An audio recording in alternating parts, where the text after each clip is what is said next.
That is for Scholes. Scholes hits one! Oh, goal! Paul Scholes has produced one from the top. Oh yes, it's on for Scholes. You know, people used to turn up virtually to watch Scholes because he was pretty.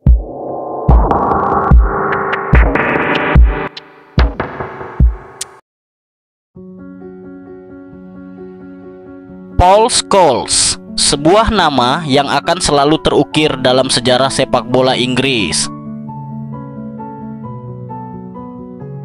Sebagai salah satu gelandang terbaik yang pernah ada, Scholes menghabiskan seluruh karir profesionalnya bersama klub yang dicintainya, Manchester United.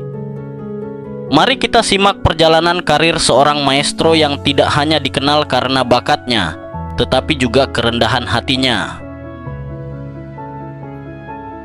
Paul Scholes lahir pada 16 November 1974 di Salford, Inggris. Dari kecil, sepak bola sudah menjadi bagian dari hidupnya. Scholes kecil dikenal sebagai anak yang pendiam, tetapi setiap kali bola ada di kakinya, semua mata tertuju padanya. Ia tumbuh besar di tengah komunitas pecinta sepak bola dan menunjukkan bakat alaminya sejak usia dini. Di usia 14 tahun, Scholes bergabung dengan Akademi Manchester United. Saat itu, Akademi United dipenuhi dengan bakat-bakat besar, termasuk teman-teman seangkatannya seperti David Beckham, Ryan Giggs, dan Gary Neville. Mereka dikenal sebagai generasi kelas 92. Debu Paul Scholes untuk tim utama Manchester United terjadi pada 21 September 1994 di Piala Liga melawan Port Vale. Scholes mencetak 2 gol di pertandingan itu, langsung menunjukkan bakatnya kepada dunia. Tak lama setelah itu, ia menjadi bagian penting dalam skuad utama Sir Alex Ferguson. Sir Alex Ferguson pernah berkata, Paul adalah pemain yang luar biasa. Dia membaca permainan dengan sempurna, memiliki visi yang tajam, dan penyelesaian akhir yang mematikan. Dia selalu menjadi pilihan pertama saya di lini tengah. Selama karirnya, Scholes memenangkan total 11 gelar Liga Inggris, 3 Piala FA, 2 trofi Liga Champions, dan banyak penghargaan lainnya. Tapi, yang paling diingat adalah pengaruhnya di lapangan. Kemampuannya mengontrol tempo permainan, memberikan umpan panjang presisi, dan mencetak gol dari jarak jauh membuatnya menjadi pemain yang unik. Siapa yang bisa melupakan golnya melawan Barcelona di semifinal Liga Champions 2008? Sebuah tendangan keras dari luar kotak penalti yang membawa United ke final dan akhirnya menjadi juara Eropa. Namun, ada sisi menarik dari karir Scholes. Meskipun dikenal sebagai pemain yang luar biasa, ia juga memiliki reputasi sebagai pemain yang sering melakukan pelanggaran. Ironisnya, Scholes pernah berkata dalam sebuah wawancara bahwa ia tidak pernah bermaksud jahat dalam setiap tackle yang dilakukannya.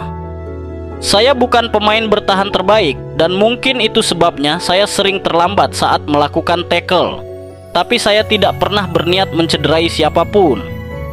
Hal ini membuat Scholes menjadi pemain yang penuh warna. Sebagai seorang gelandang kreatif, ia tidak hanya menciptakan peluang, tetapi juga sering menciptakan senyuman dengan kesalahan-kesalahan teknis kecil yang justru membuatnya dicintai.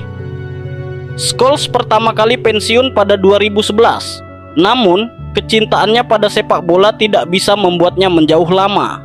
Pada Januari 2012, ia kembali bergabung dengan Manchester United, membantu klub memenangkan gelar Liga Inggris ke-20 pada 2013 sebelum pensiun untuk kedua kalinya. Ketika Scholes kembali, rasanya seperti mendapatkan kembali seorang maestro di orkestra kami. Dia membuat segalanya menjadi lebih mudah. Setelah pensiun, Scholes mendapatkan pengakuan dari banyak pemain besar dunia.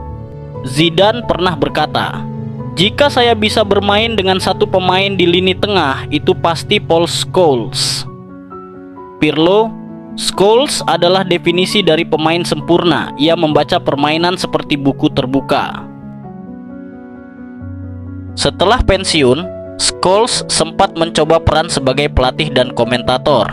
Namun, ia tetap menjadi sosok yang rendah hati, lebih memilih menghabiskan waktu bersama keluarganya dan menghindari sorotan media.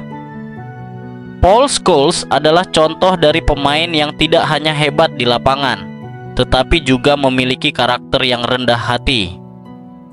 Bagi penggemar Manchester United dan pecinta sepak bola di seluruh dunia, Scholes adalah simbol kesetiaan, kerja keras, dan kejeniusan sepak bola, maestro lapangan hijau yang kisahnya akan terus dikenang sepanjang masa.